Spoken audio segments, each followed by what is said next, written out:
Coming to you live from the palatial studios of PBJ Productions. Welcome to Patrick and BJ Talk Real Estate, where we talk about life, the universe, and everything as it relates to real estate. Hey everybody, it's BJ. And Patrick. And we're back talking all things real estate. As we said in the last episode, we are here in beautiful Machosin at Whitty's Lagoon. Actually, well, technically, if you keep walking down there, you'll get to Whitty's Lagoon. But we're just at the entrance to Whitty's Lagoon.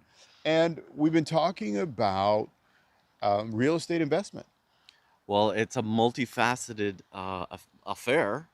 There's so many different ways to invest in real estate.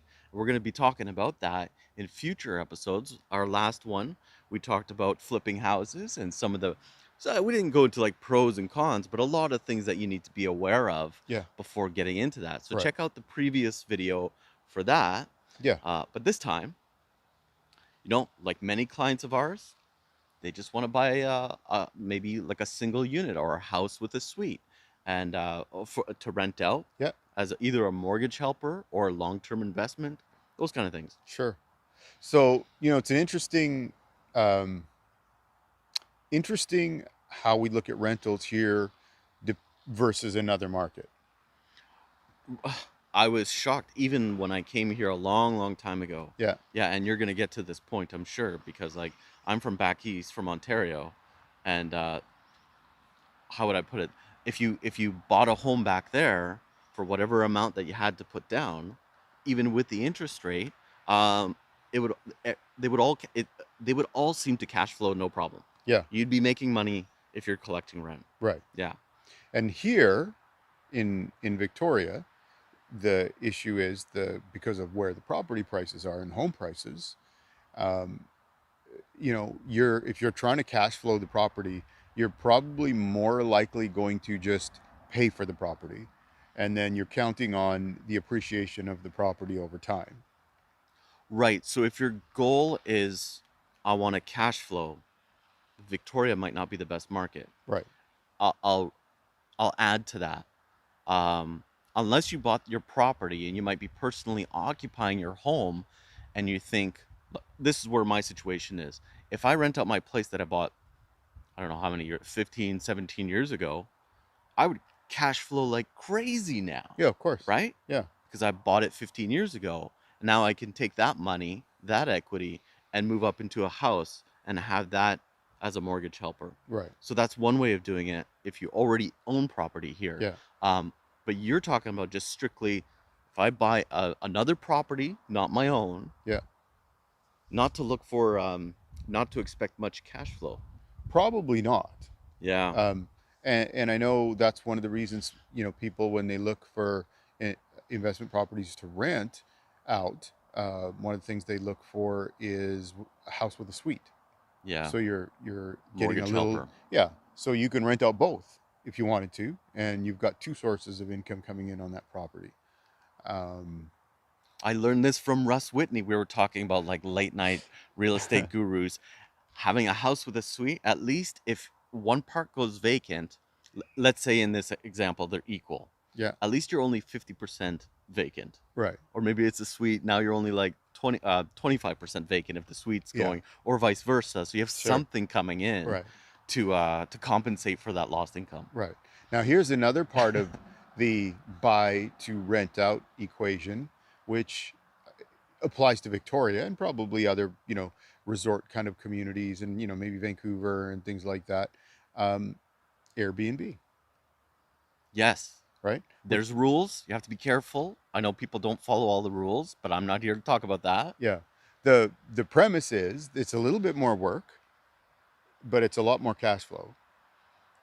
And you, in theory, don't even have to have the property rented all year. So I'll touch on condos.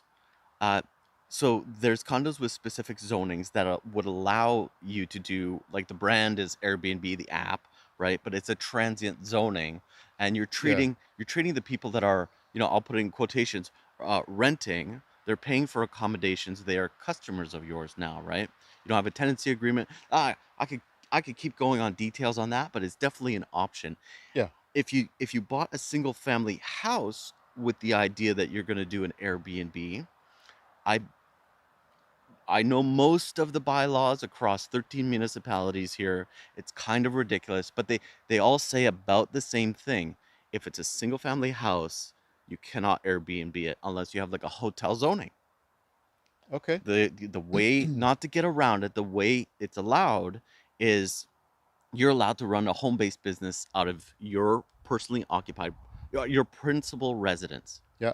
And then there's a maximum allowance of the size of the house The that can be square used. footage. Yeah. Yeah, that could be used for whatever that might be. Let's say it's temporary accommodations. Yeah. So those are some of the rules to be aware of.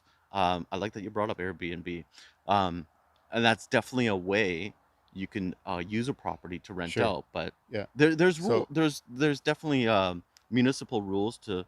sure.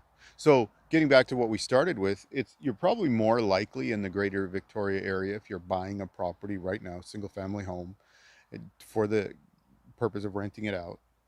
Um, is it going to cash flow? Maybe. Depending on how much you put down.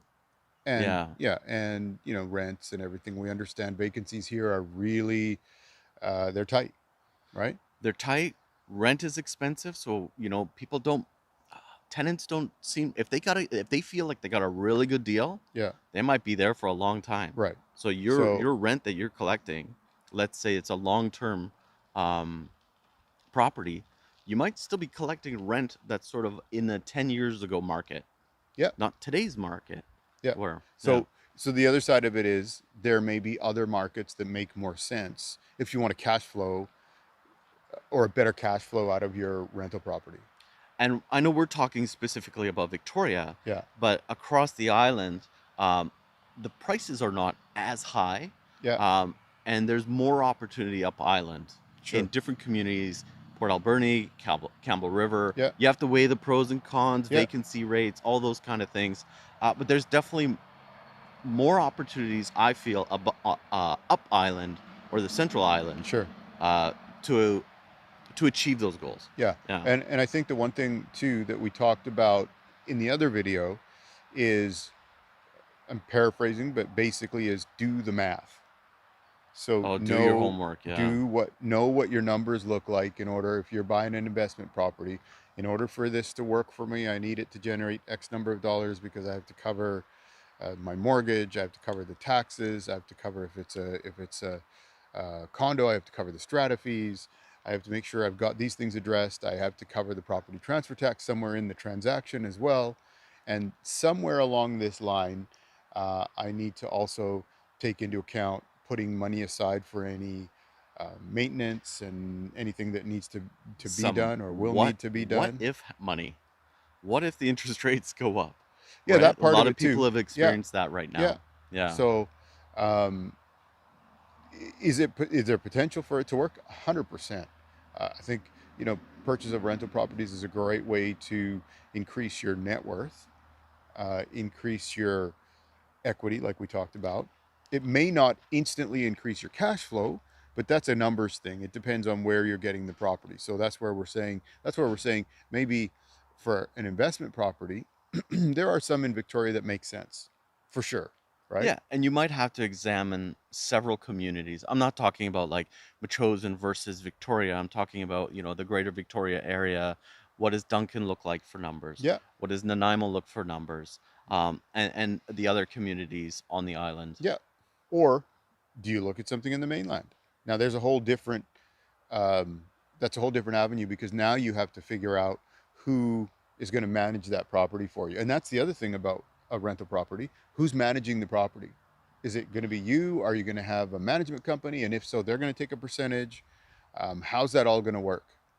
So, do those things work? Absolutely. But you just need to take, the steps and go through that process and know how it's going to be done and what you're going to do. So I would encourage all the viewers, you guys, everybody watching, um, get in touch with professionals, real estate people, mortgage, accountant, lawyers. Make sure exactly all the things that BJ is talking about for expenses and things to look out for. You start itemizing and start set a plan and see Right. if the math works. Yeah. And then once you have the math, you know what your costs are to get into something or manage, operate something. Then we start looking at properties that fit that math. Yeah, the ones that make sense, Yeah. right? So, Dollars and cents. yeah, Yeah. 100%. 100%.